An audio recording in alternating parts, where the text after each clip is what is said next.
Alabama's controversial symbols of the past can be a tough topic to talk about. But some say it's necessary to improve race relations. In part one of this special report, ABC 3340's Byron Khalil reports on what some say might be holding the state back.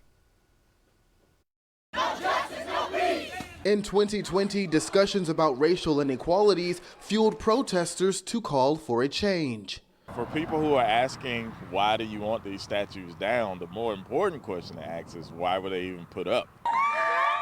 Cities across Alabama removed Confederate statues and monuments. Some cities won't say where those monuments were taken. In Birmingham, the city removed a Confederate monument from Linn Park to an undisclosed location. It's the same case for a Confederate statue removed from this location in Anniston. What place, if any, do you think these monuments have in society?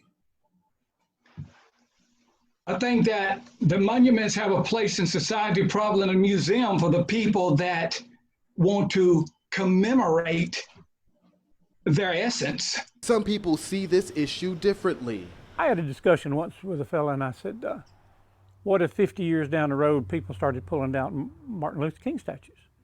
He said, well, that'd never happen. And I said, well, how do you know? 50 years ago, you never dreamed that they would pull down Robert E. Lee statues. So what is the appropriate way to teach the state's history? The whole story should be told. It should not be a one-sided story. It should be the story of the struggle, the atrocities. We should honor our history. If a community decided at that point in history that they wanted to honor somebody for what they did, we should respect it and leave it alone. Autumn Robinson grew up in Mountain Brook. She's familiar with another historical landmark. The Arlington House is the only remaining antebellum mansion in Birmingham. Now owned by the city, the house is used for education purposes and as an event space. Arlington House has to make a decision. Do they want to be a historical place similar to a museum where people can go and learn about history, or do they want to be an event venue?